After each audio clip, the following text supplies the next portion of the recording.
দেশের 11তম প্রধানমন্ত্রী হিসেবে দায়িত্ব নিলেন বিএনপি চেয়ারম্যান তারেক রহমান। এর মধ্য দিয়ে বাংলাদেশ সরকারের নেতৃত্বে অভিষেক হল জিয়া পরিবারের দ্বিতীয় প্রজন্মের। জাতীয় সংসদ ভবনের দক্ষিণ প্লাজায় প্রধানমন্ত্রী হিসেবে তারেক রহমানকে শপথ পড়ান রাষ্ট্রপতি মোহাম্মদ শাহাবুদ্দিন। বিজয়ী সংসদ সদস্য, বিদেশি মেহমান, বিদায়ী অন্তর্বর্তী সরকারের সদস্যসহ আমন্ত্রিত অতিথিদের উপস্থিতিকে আড়ম্বর পরিবেশে হয় শপথ গ্রহণ করে নতুন মন্ত্রিসভা। নানা চড়াই উৎরাই পেরিয়ে তারেক রহমানের নেতৃত্বে যাত্রা শুরু করল ত্রয়োদশ জাতীয় সংসদ নির্বাচনে নিরঙ্কুশ বিজয় পাওয়া বিএনপি সরকারের। চিরাচরিত রীতি ভেঙে খোলা আকাশের নিচে বাংলাদেশের 11তম প্রধানমন্ত্রীর শপথ অনুষ্ঠান। এক বুক স্বপ্ন আর পাহাড় সম প্রত্যাশার চাপ নিয়ে প্রধানমন্ত্রী হিসেবে যাত্রা শুরু করলেন বিএনপি চেয়ারম্যান তারেক রহমান।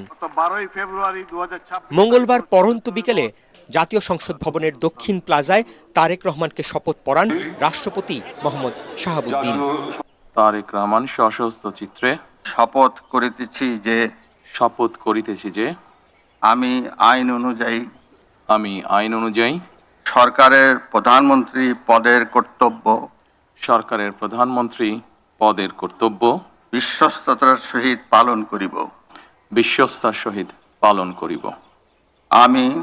আমি বাংলাদেশের প্রতি অকৃত্রিম বিশ্বাস ও আনুগত্য পোষণ করিব। আমি সংবিধানের রক্ষণ, সমর্থন ও নিরাপত্তা বিধান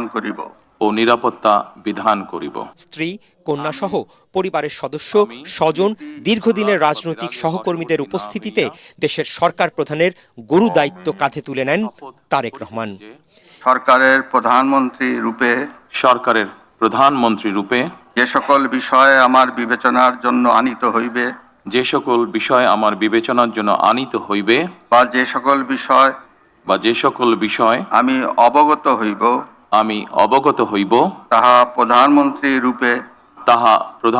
রূপে যথাযথভাবে আমার কর্তব্য পালনের প্রয়োজন ব্যতীত প্রত্যক্ষ বা পরোক্ষভাবে কোনো ব্যক্তিকে জ্ঞাপন করিব না। এর মধ্য দিয়ে বাংলাদেশের সরকার পরিচালনায় যাত্রা শুরু হলো জিয়াউর রহমান ও বেগম খালেদা জিয়া পরিবারের দ্বিতীয় প্রজন্মের। শপথ অনুষ্ঠানে উপস্থিত ছিলেন বিভিন্ন দেশের রাষ্ট্র ও সরকার প্রধান সহ গুরুত্বপূর্ণ ব্যক্তিরা। শপথ গ্রহণের আনুষ্ঠানিকতা শেষে অতিথিদের সাথে শুভেচ্ছা বিনিময় করেন নতুন প্রধানমন্ত্রী।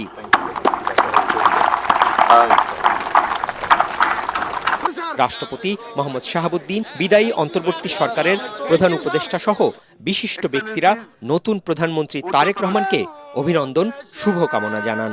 বাবা শহীদ রাষ্ট্রপতি জিয়াউর রহমান, মা প্রয়াত প্রধানমন্ত্রী বেগম খালেদা জিয়ার পর অনন্য ইতিহাস গড়ে সন্তান তারেক রহমান নিলেন লাল সবুজের বাংলাদেশের ২০ কোটি মানুষের দায়িত্ব।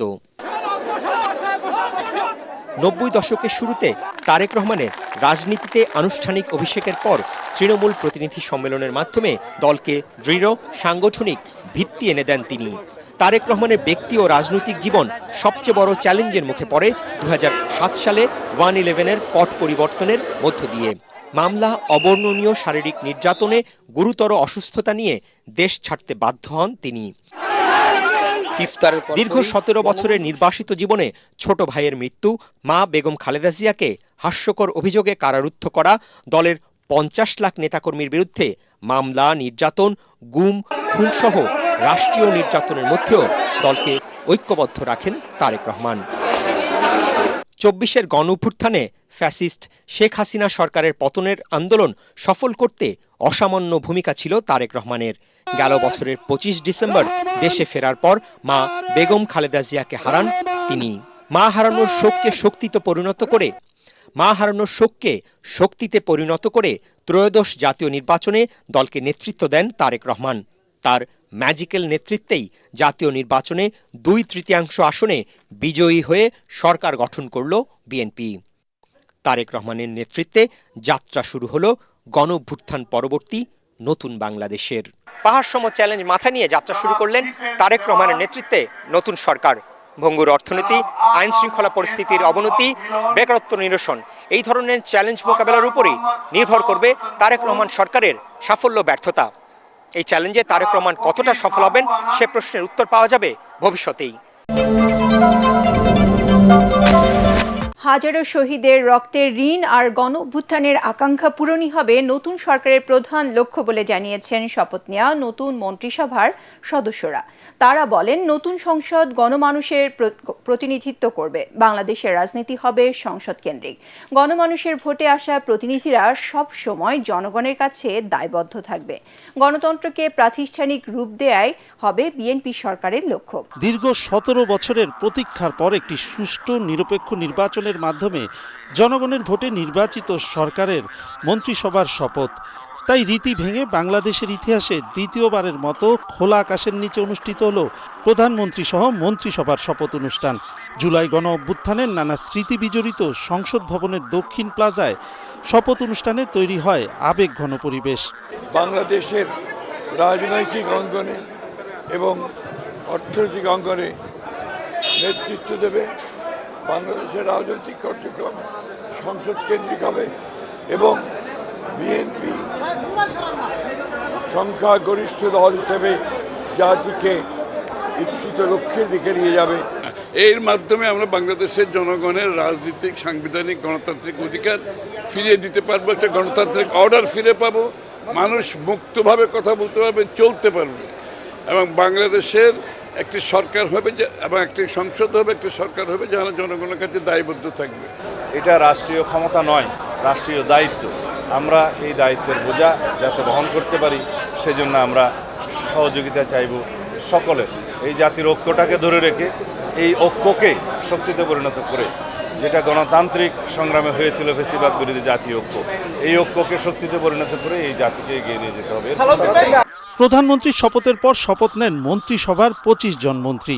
এর মধ্যে স্থানীয় সরকার, পল্লী উন্নয়ন ও সমবায় মন্ত্রণালয়ের দায়িত্ব পেয়েছেন বিএনপি মহাসচিব মির্জা ফখরুল ইসলাম আলমগীর। অর্থ ও পরিকল্পনা মন্ত্রণালয়ে পেয়েছেন স্থায়ী কমিটির সদস্য আমির খসরু মাহমুদ চৌধুরী। স্বরাষ্ট্র মন্ত্রণালয়ের দায়িত্ব পেয়েছেন সালাউদ্দিন আহমদ। বিদ্যুৎ, জ্বালানি ও খনিজ সম্পদ মন্ত্রণালয়ের দায়িত্ব পেয়েছেন ইকবাল হাসান মাহমুদ টুকু। মুক্তিযুদ্ধ মন্ত্রণালয় হাফিজউদ্দিন আহমদ। পররাষ্ট্র মন্ত্রণালয়ে পেয়েছেন টেকনোক্রেট কোটায় সাবেক নিরাপত্তা উপদেষ্টা ডক্টর খলিলুর রহমান। বাণিজ্য মন্ত্রণালয়ে পেয়েছেন খন্দকার আব্দুল মুক্তাদির। তথ্য মন্ত্রণালয় জহিরুদ্দিন স্বপন। আইন মন্ত্রণালয় মোহাম্মদ আসাদুজ্জামান। শিক্ষা মন্ত্রণালয় এহসানুল হক মিলন। সড়ক পরিবহন ও সেতু মন্ত্রণালয় পেয়েছেন শেখ রবিউল আলম। আশা করি মাননীয় প্রধানমন্ত্রী জনাব তারেক রহমানের নেতৃত্বে যে সরকার গঠিত এবং এই পুরো সংসদ শহীদদের যে আকাঙ্ক্ষা, সেই আকাঙ্ক্ষা পূরণে তাদের সর্বাত্মক চেষ্টা করবেন। মন্ত্রিত্ব একটা দায়িত্ব যেহেতু উনি দিয়েছেন, নিশ্চয়ই অনেক কিছু চিন্তা করে দিয়েছেন। আমরা সবাই ওনার নেতৃত্বে আস্থা রাখি। শপথ নেওয়া 24 জন প্রতিমন্ত্রীর মধ্যে বেসামরিক বিমান পরিবহন ও পর্যটন মন্ত্রণালয়ের দায়িত্ব পেয়েছেন এম রশিদুজ্জামান মিল্লাত। বাণিজ্য মন্ত্রণালয় শরীফুল আলম। পররাষ্ট্র মন্ত্রণালয় শামা ওবায়েদ। কৃষি মন্ত্রণালয়ের দায়িত্ব পেয়েছেন সুলতান সালাউদ্দিন টুকু। ভূমি মন্ত্রণালয় ব্যারিস্টার কায়সার কামাল। যুব ও ক্রীড়া মন্ত্রণালয় আমিনুল হক। সড়ক পরিবহন ও সেতু মন্ত্রণালয় হাবিবুর রশিদ হাবিব। অর্থ মন্ত্রণালয় জুনায়েদ সাকি। মুক্তিযুদ্ধ মন্ত্রণালয়ের প্রতিমন্ত্রীর দায়িত্ব পেয়েছেন ইশরাক হোসেন। হাজারো শহীদের রক্তের বিনিময়ে পাওয়া দায়িত্ব পালনে ঐক্য ধরে রেখে জাতিকে এগিয়ে নিয়ে যাওয়ার প্রত্যয় ব্যক্ত করেন মন্ত্রী প্রতিমন্ত্রীরা। পাহাড় সমান প্রত্যাশার চাপ নিয়ে যাত্রা শুরু করলো তারেক রহমানের নেতৃত্বে বিএনপির নতুন মন্ত্রিসভা। যাত্রা শুরু হলো নতুন বাংলাদেশের। এখন এই পরিবর্তনের বাংলাদেশ গড়ার অঙ্গীকার আর গণ অভ্যুত্থানের আকাঙ্ক্ষা পূরণে কতটা সফল হতে পারে বিএনপি, এটাই দেখার অপেক্ষা।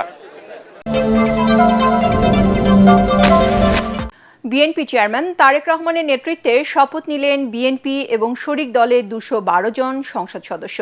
জাতীয় সংসদ ভবনে ত্রয়োদশ জাতীয় সংসদ নির্বাচনে নবনির্বাচিতদের শপথ পাঠ করান CCAMM নাসির উদ্দিন।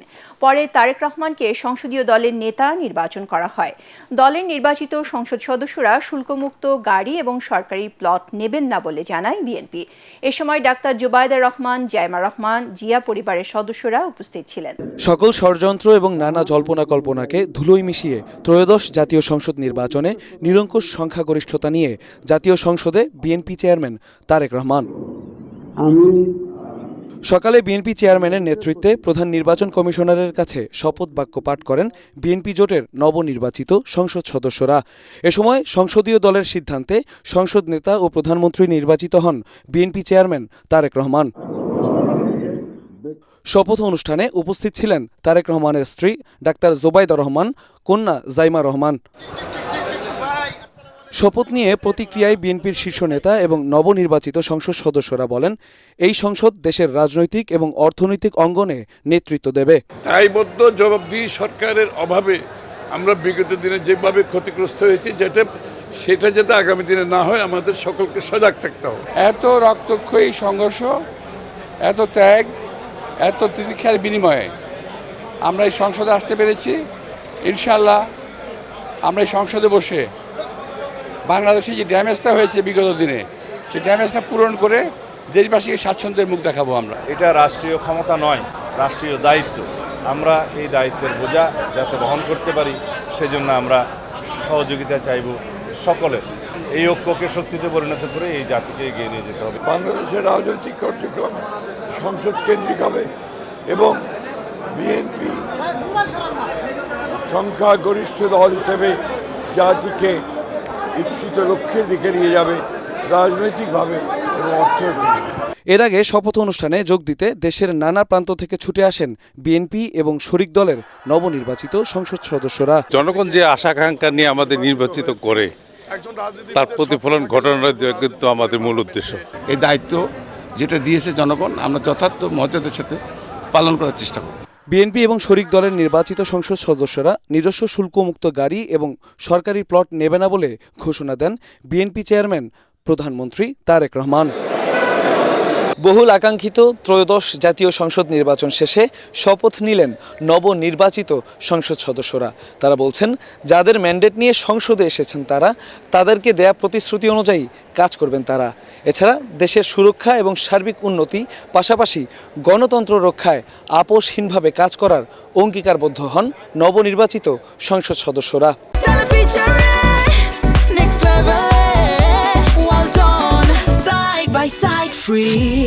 এমপি হিসেবে শপথ নিলেন জামাত, এনসিপি সহ 11 দলীয় নির্বাচনী ঐক্যের নবনির্বাচিত জনপ্রতিনিধিরা।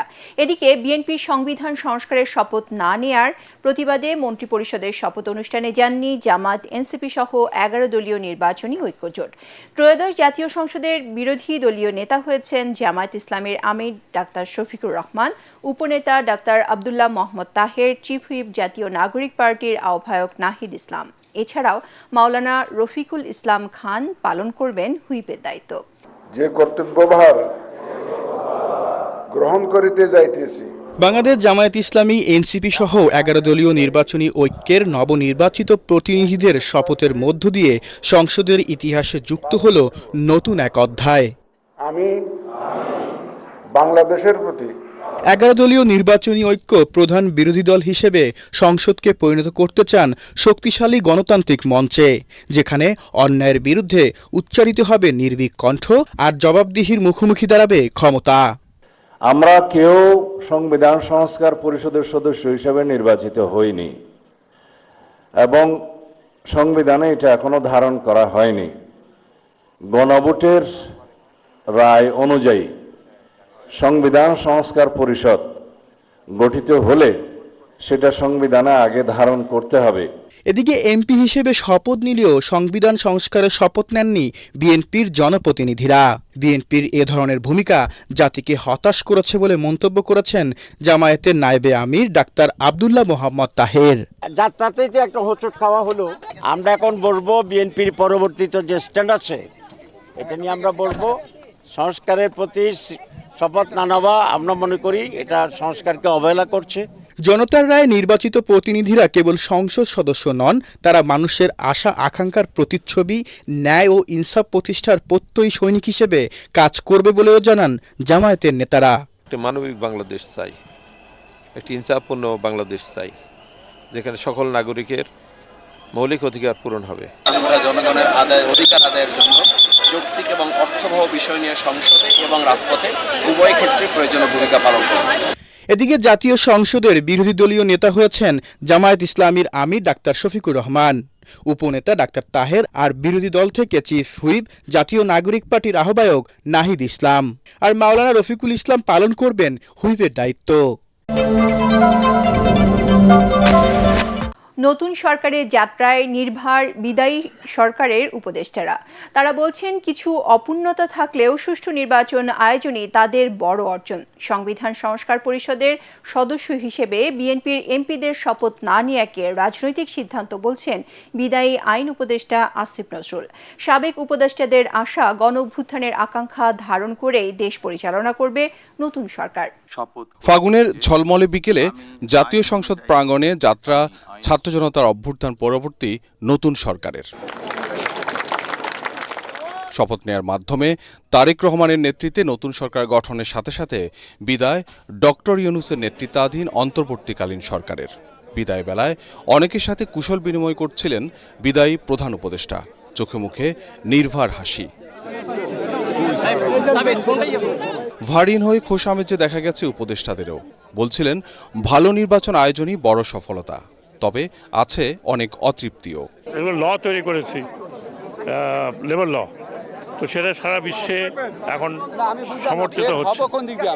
এখন বাকিটা 1-1.5 বছরের উপরে ছিলাম, কি কাজ করেছি না করেছি আপনাদের মূল্যায়ন হবে, জনগণের মূল্যায়ন হবে। প্রথম কথা হচ্ছে ভার চলে গিয়েছে, সো উইচ ইজ আলহামদুলিল্লাহ ভেরি গুড। আল্লাহ কাছে লাখ লাখ শুক্রিয়া। দ্বিতীয় কথা হচ্ছে যে সাফল্য ব্যর্থতা আপনারা বিশ্লেষণ করবেন। সবচেয়ে বড় সফলতা তো এই নির্বাচনটাই, আর আমি মনে করি উল্লেখযোগ্য সফলতা আছে, আর অবশ্যই আমরা সব কাজ করতে পারিনি, সেটা করার কথাও না। সংবিধান সংস্কার পরিষদের সদস্য হিসাবে বিএনপির এমপিদের শপথ না নেয়াকে রাজনৈতিক সিদ্ধান্ত বলছেন সাবেক আইন উপদেষ্টা। জুলাই সনদ বাস্তবায়নে এখনই সংশয় প্রকাশ করতে রাজি নয় সাবেক উপদেষ্টারা। এটা এখন পলিটিক্যাল ব্যাপার দাঁড়িয়েছে। আমাদের পলিটিক্যাল পার্টিগুলো খুব ম্যাচিওর, তারা আলোচনা করলে এটা সমাধান করতে পারবে। সমাধান করার কোনো ব্যাপার না। শপথ গ্রহণ করার জন্য এখন অনেক দিন বাকি আছে। আমরা তো অনেকগুলো কাজ শুরু করেছি, সেই কাজগুলো শেষ করার একটা ব্যাপার আছে, আর অনেকগুলো আছে নতুন আরও শুরু হবে। এবং যেহেতু তাদেরকে একটা নির্বাচনী ইশতেহারের আওতায় তাদের করতে হবে, জুলাই সনদকে মাথায় রাখতে হবে। তাদের আশা অন্তর্বর্তী সরকার সংস্কার ও উন্নয়নের যে ভিত্তি তৈরি করেছে সে পথ ধরে সমৃদ্ধ দেশ গড়বে নতুন সরকার। সব ধরনের ফ্যাসিবাদী ব্যবস্থা বন্ধে সরকার ও বিরোধী দলকে একই সঙ্গে কাজ করার তাগিদ দেন সাবেক উপদেষ্টারা। ছাত্র জনতার গণ অভ্যুত্থানের পর 12 ফেব্রুয়ারি ত্রয়োদশ জাতীয় সংসদ নির্বাচনের মাধ্যমে দেশের গণতান্ত্রিক ইতিহাসের যে নতুন অধ্যায় শুরু হলো, তার আনুষ্ঠানিক যাত্রা শুরু হলো সংসদ সদস্যদের শপথ আর মন্ত্রিপরিষদ গঠনের মধ্য দিয়ে। তবে সংবিধান সংস্কার পরিষদের সদস্য হিসাবে শপথ নেয়া না নেয়ার প্রশ্নে বিতর্কের মধ্যেই যাত্রা শুরু হলো নতুন সরকারের। আগামী দিনে জুলাই সনদ বাস্তবায়ন নিয়ে সরকারি দল ও বিরোধী দলের বোঝাপড়া কতটুকু থাকবে তার উপরে নির্ভর করছে রাজনীতি কতটা স্থিতিশীল থাকে না আরও সংকটময় হয়ে ওঠে, এমনটাই মনে করছেন রাজনৈতিক বিশ্লেষকরা। কাঁধ থেকে দায়িত্বের ভার নামিয়ে বিদায় নিল ডক্টর মোহাম্মদ ইউনূসের সরকার। অন্তর্বর্তী সরকারের কাছে অনেক প্রত্যাশা থাকলেও অর্জন আর অপূর্ণতার হিসাব এখন জনমতের পাল্লায়। বিপ্লবোত্তর বাংলাদেশকে পথ দেখাতে ছিল না কোনো কার্পণ্য, তবে প্রত্যাশা ও সফলতায় রয়েছে ব্যাপক ফারাক। গণ অভ্যুত্থানের রক্তকান্নার অশ্রু মুছে সাম্যের নতুন বাংলাদেশ গড়ার অঙ্গীকার নিয়ে 2024 সালের 8 আগস্ট দায়িত্ব নেয় নোবেল জয়ী অধ্যাপক ইউনূসের নেতৃত্বাধীন অন্তর্বর্তী সরকার। একটি নতুন স্বপ্নের সন্ধিক্ষণে দাঁড়িয়ে শুরুতেই সরকার দিয়েছিল স্থিতিশীলতা আর নিরাপত্তার অঙ্গীকার, ছিল সংস্কারের দৃঢ় প্রতিশ্রুতি এবং আস্থা ফিরিয়ে আনার প্রত্যয়। এই অভ্যুত্থানের মাধ্যমে সৃষ্ট সরকার দেশের প্রত্যেকের সরকার, এখানে থাকবে সকলের আকাঙ্ক্ষা পূরণের অধিকার। সময়ের স্রোতে সরকারের কিছু উদ্যোগ রেখাপাত করেছে ঠিকই, কিন্তু দ্রব্যমূল্য নিয়ন্ত্রণে ব্যর্থতা, জননিরাপত্তা নিশ্চিতে অপারগতা, বিদেশি বিনিয়োগ আকর্ষণে অসফলতা, ব্যাংকিং খাত শক্তিশালী করতে না পারা এবং অর্থ পাচার ঠেকাতে ব্যর্থতা 19 মাসের অন্তর্বর্তী সরকারকে ফেলেছে অস্বস্তিতে।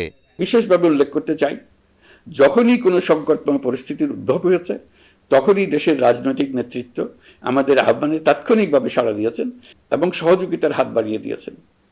এই পারস্পরিক দায়িত্ববোধ ও সংযমই দেশকে অস্থিরতার পথ থেকে স্থিতিশীলতার দিকে এগিয়ে নিতে সহায়ক হয়েছে। স্বৈরাচারের 16 বছরে এদেশের রাজনৈতিক নেতাকর্মীরা যে ভয়াবহ নিপীড়ন, মামলা হামলা, গুম ও হত্যার শিকার হয়েছেন, তা আমাদের জাতির জন্য এক গভীর বেদনাদায়ক শিক্ষা। এই অভিজ্ঞতা আমাদের স্মরণ করিয়ে দেয়, যাতে ভবিষ্যতে আর কখনো কোনো জালেম মাথাচাড়া দিয়ে উঠতে না পারে। দায়িত্ব নিয়ে ৬৬৬ কোটি টাকার কর মওকুফ ও গ্রামীণ বিশ্ববিদ্যালয় অনুমোদন সহ ২৬টি সুবিধা নিয়ে সমালোচনার মুখে সমাদর হারিয়েছেন বিদায়ী প্রধান উপদেষ্টা ডক্টর ইউনূস। তবে সীমিত সময়ে দীর্ঘমেয়াদী সংস্কারের বীজ বুনেছেন মোহাম্মদ ইউনূস। নতুন সরকার পরিচর্যার মাধ্যমে সেই বীজ থেকে সবার জন্য ন্যায়ের শীতল ছায়া দেয়া গাছ তৈরি করবে বলে আশা সবার। সবাইকে আহ্বান জানাই একটি ন্যায়ভিত্তিক, মানবিক ও গণতান্ত্রিক বাংলাদেশ গড়ে তোলার সংগ্রাম অব্যাহত রাখতে। এই আহ্বান জানিয়েই আমি অত্যন্ত আশাবাদের সঙ্গে আজ আপনাদের কাছ থেকে বিদায় নিচ্ছি। দেশের শিশু, কিশোর কিশোরী, তরুণ তরুণী, ছাত্রছাত্রী, নারী পুরুষ, নবীন প্রবীণ, আমার দায়িত্ব থেকে বিদায় নেবার এই প্রাক্কালে আপনাদের সকলের প্রতি আন্তরিক ধন্যবাদ জানাচ্ছি। সরকারি গাড়ি, বাড়ি, চিকিৎসা সবই ফ্রি পাবেন মন্ত্রী, প্রতিমন্ত্রী ও সংসদ সদস্যরা। মন্ত্রীরা মাসিক বেতন পাবেন ১,৫,০০০ টাকা আর এমপিরা পাবেন ৫৫,০০০ টাকা। মন্ত্রীপাড়া হিসেবে পরিচিত হেয়ার রোডে এতদিন উপদেষ্টারা থাকতেন। অন্তর্বর্তী সরকারের মেয়াদ শেষ হওয়ায় বেশিরভাগ বাসায় তারা ছেড়ে দিয়েছেন। এখন উঠবেন মন্ত্রী, প্রতিমন্ত্রীরা। এজন্য ৪৯টি বাসা প্রস্তুত করছে গৃহায়ন মন্ত্রণালয়। তবে প্রধানমন্ত্রী কোন বাসায় থাকবেন সেটি তিনিই নির্ধারণ করবেন। এসব বাসার পানি, বিদ্যুৎ, গ্যাস, টেলিফোন বিল সব ফ্রি। প্রতি বছর সাজসজ্জার জন্য মন্ত্রীরা ৫ লাখ করে আর প্রতিমন্ত্রীরা ৪ লাখ করে টাকা পাবেন। সরকারি বাসায় না থাকলে মাসে প্রত্যেক মন্ত্রী পাবেন ৮০,০০০ টাকা আর প্রতিমন্ত্রীরা পাবেন ৭০,০০০ করে। ১৯৭৩ সালের the ministers of state and deputy ministers remuneration and privilege act অনুযায়ী মন্ত্রীরা প্রতি মাসে বেতন পাবেন ১,৫,০০০ টাকা করে। প্রতিমন্ত্রীরা ৯২,০০০ আর উপমন্ত্রীরা ৮৬,৫০০ টাকা করে পাবেন। গাড়ির জ্বালানি বাবদ প্রত্যেক মন্ত্রী, প্রতিমন্ত্রী মাসে পাবেন ১৮ লিটার তেল বা সমপরিমাণ টাকা। পরিবহন ভাতা ৭০,০০০ টাকা আর নির্বাচনী এলাকায় যাতায়াতের জন্য মাসে ১২,৫০০ টাকা পাবেন তারা। নির্বাচনী এলাকায় অফিস খরচের জন্য প্রতি মাসে ১৫,০০০ টাকা পাবেন প্রত্যেক এমপি। সরকারি কাজে বিদেশ ভ্রমণের সময় মন্ত্রী, এমপিদের দৈনিক ভাতা $৫০০ থেকে $৭০০ দেওয়া হবে। মন্ত্রী ও এমপিদের সম্মানী ভাতা মাসে ৫,০০০ টাকা, টেলিফোন ভাতা ৭,৮০০ টাকা, লন্ড্রি ভাতা ১,৫০০ টাকা। মাসিক ক্রোকারেজ আর টয়লেট্রিজ কেনার জন্য ৬,০০০ করে টাকা পাবেন। এছাড়াও আপ্যায়ন ভাতা বাবদ মন্ত্রীদের মাসে ১০,০০০, প্রতিমন্ত্রীদের ৭,৫০০, উপমন্ত্রী ও এমপিদের ৫,০০০ করে টাকা দেওয়া হবে। মসজিদ, মন্দির উন্নয়ন সহ দাতব্য কাজে প্রত্যেক মন্ত্রী বছরে পাবেন ১০ লাখ টাকা, প্রতিমন্ত্রী ৭ লাখ টাকা, উপমন্ত্রী ও এমপিরা পাবেন ৫ লাখ টাকা করে। সরকারি প্লট ও শুল্কমুক্ত গাড়ি সুবিধা পান সংসদ সদস্যরা, যদিও বিএনপি জানিয়েছে সেসব তারা নেবে না। এছাড়াও স্থানীয় পর্যায়ের উন্নয়নে অন্তত ৪০ ধরনের প্রকল্পের কাজের বরাদ্দ পাবেন মন্ত্রী, এমপিরা। মন্ত্রী, এমপিদের নিরাপত্তায় সব ধরনের ব্যবস্থা নেওয়া হয়েছে বলে জানান বিদায়ী স্বরাষ্ট্র উপদেষ্টা। চ্যালেঞ্জ তো সব জায়গায় থাকে, বাট চ্যালেঞ্জটা মোকাবেলা করতে হবে সবাই এবং দৃঢ়তার সাথে মোকাবেলা করতে হবে। সকালে বিদায়ী প্রধান উপদেষ্টা ডক্টর মোহাম্মদ ইউনূসের সাথে সৌজন্য সাক্ষাৎ করেছেন ঢাকায় সফররত ভুটানের প্রধানমন্ত্রী দাশু সেরিং তোবগে। রাষ্ট্রীয় অতিথি ভবন যমুনায় অনুষ্ঠিত সাক্ষাতে বাংলাদেশের সংকটময় সময়ে অবাধ, শান্তিপূর্ণ ও গ্রহণযোগ্য নির্বাচন আয়োজনে ডক্টর ইউনূসকে ধন্যবাদ জানান ভুটানের প্রধানমন্ত্রী।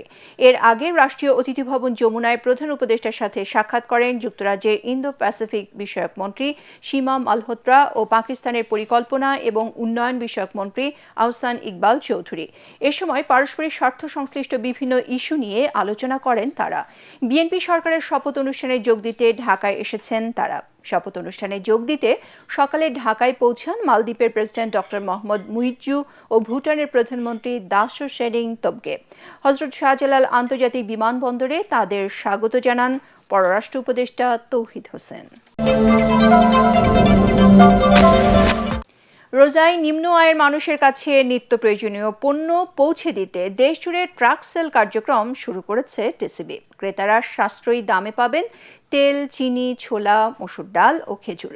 এর উদ্বোধন করে বাণিজ্য উপদেষ্টা শেখ বশিরউদ্দিন বলেন, স্বচ্ছতা ও জবাবদিহিতা নিশ্চিতের মধ্য দিয়ে চলতি বছর টিসিবি প্রায় 1000 কোটি টাকা সাশ্রয় করেছে। রোজায় সাধারণ ও নিম্ন আয়ের মানুষদের কাছে নিত্য প্রয়োজনীয় পণ্য পৌঁছে দিতে প্রতি বছরের মতো এবারেও দেশজুড়ে ভ্রাম্যমাণ ট্রাকের মাধ্যমে সাশ্রয়ী মূল্যে পণ্য বিক্রি কার্যক্রম শুরু করেছে trading corporation of Bangladesh TCB. সকালে রাজধানীর কারওয়ান বাজারের টিসিবি কার্যালয়ের সামনে ট্রাক সেল কার্যক্রমের উদ্বোধন করেন বাণিজ্য উপদেষ্টা শেখ বশিরউদ্দিন। এবছর আশা করা যায় হাজারখানেক কোটি টাকার উপরে তারা ভর্তুকি সাশ্রয় করবেন তাদের সংগ্রহ নীতিমালার উদারীকরণের ফলে এবং তাদের বিপণন ব্যবস্থার স্বচ্ছতার কারণে। এই কার্যক্রমের আওতায় সারা দেশে বাজার মূল্যের চেয়ে কম দামে ভোজ্য তেল প্রতি লিটার 115 টাকা, চিনি প্রতি কেজি 80 টাকা, ছোলা 60 টাকা, মসুর ডাল 70 টাকা ও খেজুর বিক্রি হচ্ছে 160 টাকা দরে। দোকানের চেয়ে পণ্য অনেক দাম কমাই দিছে, এর জন্য আমরা সিরিয়ালে নিতে আসি। হ্যাঁ, বাজারে দাম বেশি তো, অনেক বেশি, অনেক উপকার হবে এটাতে। আমরা এই পণ্য পেয়ে আমরা আশাবাদী যে আমরা উপকৃত হচ্ছি। 17 থেকে 12 মার্চ পর্যন্ত সারা দেশে 450টি ভ্রাম্যমাণ ট্রাকের মাধ্যমে এসব পণ্য বিক্রি করবে টিসিবি। ঐশী গোস্বামী প্রমা, এটিএন বাংলা, ঢাকা। সামনে রমজান, দেশের অন্যতম পাইকারি বাজার চট্টগ্রামের খাতুনগঞ্জ এখন ব্যস্ততম সময় পার করছে। ব্যবসায়ীরা জানান, সরবরাহে কোনো ঘাটতি নেই, তবে পাইকারিতে স্বস্তি থাকলেও খুচরা বাজারে তার প্রভাব দেখা যাচ্ছে না। বাড়তি দামের চাপেই পণ্য কিনতে হচ্ছে সাধারণ মানুষকে। চট্টগ্রাম থেকে বিস্তারিত জানাচ্ছেন ইরফানুল হক। চট্টগ্রামের খাতুনগঞ্জ দেশের অন্যতম বৃহৎ নিত্যপণ্যের পাইকারি বাজার। এখান থেকে সারা দেশে পাইকারি দরে পণ্য সরবরাহ করা হয়। এখন রমজানকে সামনে রেখে বেচা বিক্রি বেড়েছে কয়েক গুণ। বিদেশ থেকে আমদানি ছোলা, চিনি, পেঁয়াজ, ডাল ও খেজুর ট্রাক বোঝাই হয়ে যাচ্ছে দেশের নানা প্রান্তে। সরবরাহ ঠিক থাকলেও রমজানকে ঘিরে খুচরা বাজারে নিত্যপণ্যের দাম বাড়তি। এতে মধ্যবিত্ত ও নিম্ন আয়ের মানুষের সংসার খরচের চাপ আরও বাড়ছে। সরকার এবং প্রশাসন পদক্ষেপ না নেয় আগামী রমজানে সাধারণ মানুষের অবস্থা দুর্বিষহ হয়ে যাবে। এদিকে সপ্তাহের ব্যবধানে চিনি, ছোলা ও ডাল জাতীয় পণ্যের দাম বেড়েছে কেজিতে 5 থেকে 60 টাকা। গত বছরের তুলনায় খেজুরের দামও বেড়েছে কয়েক গুণ। ব্যবসায়ী নেতারা জানান, বন্দরের সাম্প্রতিক জটিলতা ও নির্বাচনী ব্যস্ততায় কিছুদিন সরবরাহ কম থাকায় তার প্রভাব পড়েছে দামে। তবে এখন পরিস্থিতি অনেকটাই স্বাভাবিক। চাহিদার থেকে ডাবল পণ্য আমদানি হয়েছে, এখানে দাম বাড়ার কোনো সুযোগই নেই, বরঞ্চ কমার সুযোগ আছে। অন্যদিকে সাধারণ মানুষের অভিযোগ, খুচরা বাজারে সিন্ডিকেটের প্রভাবের কারণেই পাইকারি দামের সুফল তারা পাচ্ছে না।